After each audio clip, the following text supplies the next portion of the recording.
अस्सलाम वालेकुम दोस्तों। Study at ease makes a life series में मैं आपको खुशामदीद कहती हूँ। अगर आपको इस वीडियो की कोई भी चीज़ पसंद आए तो प्लीज़ इस वीडियो को लाइक करें, अपने फ्रेंड्स फेलोज़ और उन दोस्तों के साथ इसको शेयर करें जो बेसिकली कोचिंग को अफोर्ड नहीं कर सकते। इसके साथ ही अगर आप हमारे चैनल पर नए हैं तो हमारे चैनल को सब्सक्राइब कर दें, साथ ही बेल आइकन के बटन को प्रेस कर दें ताकि आपको हर नई आने वाली वीडियो का नोटिफिकेशन सबसे पहले मिले। आज जो मैं चीज़ डिस्कस करने जा रही हूँ वो हार्ट के पार्ट 2 में डिस्कस कर रही हूँ। कुछ चीज़ें थी जो मैं अपनी पिछली वीडियो में डिस्कस नहीं कर सकी थी। ये जो चीज़ में आपको एक फ़्लो चार्ट नज़र आ रहा है हार्ट की डायग्राम के बिल्कुल साथ में, तो ये फ़्लो चार्ट जो है ये एक्चुअल में कि ब्लड कैसे फ़्लो करता है अपर बॉडी पार्ट्स में एंड लोअर बॉडी पार्ट्स में, उसके लिए मैंने एक फ़्लो चार्ट ड्रॉ किया है। तो आपको उम्मीद है ये आसानी से समझ आ जाएगा। सबसे पहली बात जो है वो इस फ़्लो चार्ट पे अगर आप देखें, ये ब्लैक कलर के फ़्लो चार्ट पे आयोटा पे मैंने एंड किया था। तो आयोटा से मैं स्टार्ट करूँगी अपना नया फ्लो चार्ट। तो मैंने कहा कि आयोटा जो है वो एक आर्क बना देता है और बिफोर डिसेंडिंग डाउन, इससे नीचे जाने के बाद वो क्या करता है, वो सब बेसिकली वो ब्लड किसको फ्लो करता है, तीन चीज़ों को ब्लड फ्लो कर रहा है, head, arms and the shoulders. Head, arm और शोल्डर के वर्ड से आपको पता चल गया होगा कि ये जो मैं अपर बॉडी पार्ट्स में ब्लड को फ्लो करवा रहे हैं बेसिकली आयोटा। आयोटा जो है वो एक आर्क बनाता है और डिसेंडिंग डाउन होने से पहले यानी नीचे जाने से पहले जो है वो हेड, आर्म और शोल्डर को ब्लड प्रोवाइड कर देता है। अब आयोटा यहाँ पे मैंने देखिए लिखा हुआ है कि आयोटा जो है वो डिसेंड्स डाउन, आयोटा नीचे चला गया है और वो चेस्ट कैविटी को दे रहा है। आप ऊपर से स्टार्ट करें, सबसे पहले आपके पास आ जाता है हेड, देन आपके पास आर्म्स, देन शोल्डर्स। अब आयोटा थोड़ा सा नीचे गया है तो उसने किसको प्रोवाइड किया, चेस्ट कैविटी को ब्लड प्रोवाइड किया है।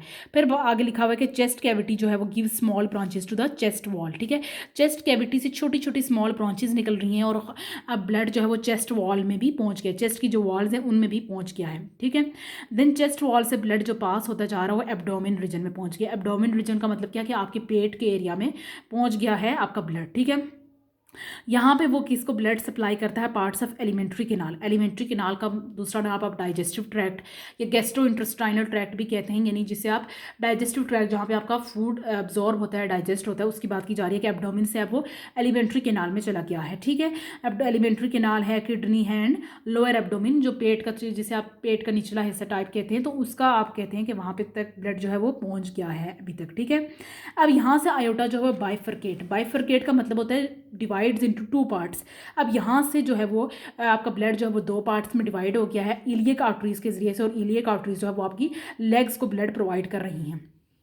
तो आपको उम्मीद है ये चीज़ समझ आ गई होगी कि देखें मैंने ऊपर से लेके नीचे तक आपकी ब्लड को कैसे सप्लाई करने में हेल्प की है। तो आपने ये सबसे पहले पढ़ना है कि आयोटा जो है वो डिसेंड होने से पहले ही, यानी अभी नीचे जाने से पहले, वो हेड, आर्म और शोल्डर को ब्लड प्रोवाइड कर देता है। देन वो डिसेंड करता है और आपकी चेस्ट कैविटी को ब्लड जो है वो प्रोवाइड करता है। चेस्ट कैविटी की बात जो है उसकी ब्रांचेस निकलती हैं चेस्ट कैविटी से और वो चेस्ट वॉल में प्रोवाइड करता है। चेस्ट वॉल से फिर आपका एब्डोमिन रीजन आ जाता है और एब्डोमिन रीजन के बाद एलिमेंट्री केनाल यानी डाइजेस्टिव ट्रैक्ट आ जाता है। डाइजेस्टिव ट्रैक्ट के बाद अगर आप देखें तो आपके पास बेसिकली लोअर एब्डोमिन, किडनी और ये सब चीज़ें आ जाती हैं। और यहाँ से ब्लड जो है वो बाइफरकेट, बाइफरकेट का मतलब होता है डिवाइड इनटू टू पार्ट्स, दो पार्ट्स में डिवाइड हो जाता है इलियक आर्टरी के जरिए से, और आपका ब्लड जो होता है आपकी लेग्स तक प्रोवाइड किया जाता है। अगर आपको याद करने में मुश्किल होती है तो आप इस तरह के फ्लो चार्ट से हमेशा याद करें। मेरी 100% गारंटी है कि आप इस तरह चीज़ों को ईजिली मेमोराइज कर सकते हैं।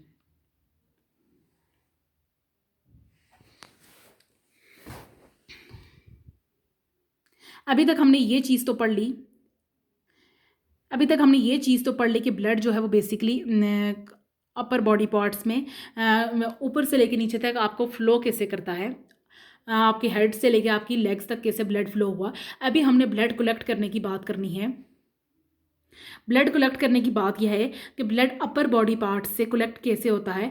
आप उसको डिफरेंट वेन्स के जरिए से कलेक्ट करते हैं जो ज्वाइन होकर सुपीरियर वेना केवा करते हैं। सुपीरियर वेना केवा से यही चीज़ जो है ये इस फ्लो चार्ट में डिस्कस हो चुकी है, लेकिन मैं आपको एक डिफरेंट तरीके से थोड़ा सा फिर समझाना चाहती हूँ, क्योंकि मैंने अभी ब्लड को जो वो हेड से लेग्स तक आपको फ्लो करना सिखाया है, तो मैंने एक थोड़ा सा सोचा कि आपको डिफरेंट तरीके से आप कलेक्ट करना सिखाया जाए। अगर ब्लड देखें, हार्ट लगातार ब्लड पूरी बॉडी में फ्लो करता है तो वो उसको कलेक्ट भी तो करता है। अब कलेक्ट करने के लिए सिलसिले में आपको ये बात याद रखनी है, ब्लड जो है वो अपर बॉडी पार्ट से कलेक्ट कैसे होगा, डिफरेंट वेन्स के जरिए से कलेक्ट होता है। वो डिफरेंट वेन्स कलेक्ट होकर क्या चीज़ बनाती हैं, बेसिकली सुपीरियर वेना केवा बनाती हैं। सुपीरियर वेना केवा से ब्लड जो होता है वो राइट आर्टरियम में चला जाता है। ये देखिए ये चीज़ जो है मैंने इस फ्लो चार्ट में डिस्कस की थी कि वो राइट आर्टरियम में चला जाता है। ठीक है, अब जो है ये जो है अपर बॉडी पार्ट्स के बारे में मैंने कलेक्ट किया है, आपको बताया है। आगे देखिए, two iliac veins formed by the veins, दो इलियक वेन्स जो हमने लेग्स के लिए डिस्कस की थी उनके बारे में लिखा हुआ है कि वो कलेक्ट करती हैं ब्लड को लेग्स से और and unite to form the vena cava, ठीक है। आप सुपीरियर वेना केवा जो वो अपर बॉडी पार्ट से कलेक्ट कर रही है और इन्फीरियर वेना केवा जो है वो लोअर बॉडी पार्ट से कलेक्ट कर रही है। It receives a renal vein from each kidney. आपको याद है कि आपको किडनी से भी ब्लड दोबारा कलेक्ट करना है, तो रेनल वेन जो है वो किडनी से आई है और हिपैटिक पोर्टल सिस्टम जो है वो लीवर से आया है, ठीक है। तो वहाँ से भी ब्लड जो है वो कलेक्ट हो गया। अब जाके ये दोनों जो है वो राइट आर्टरी में कलेक्ट होते हैं।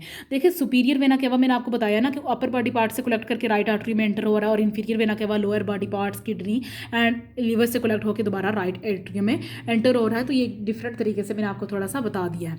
आगे लिखा हुआ कि liver receives the hepatic portal vein which is formed by the different veins collecting the deoxygenated blood। जो जाहिर सी बात है ऑक्सीजनेटेड तो आपके लंग्स से ब्लड जो होता है वो पूरी बॉडी में ऑक्सीजनेटेड ब्लड जाता है, लेकिन जब ब्लड कलेक्ट करके दोबारा हार्ट में दिया जाता है तो वो डीऑक्सीजनेटेड ब्लड होता है। तो उसको एक तरीके से एक्सप्लेन किया गया है। ये एक पॉइंट जो है ये फेडरल की बुक में लिखा हुआ है कि हार्ट जो होता है वो deep obliquely and slightly to the left of sternum.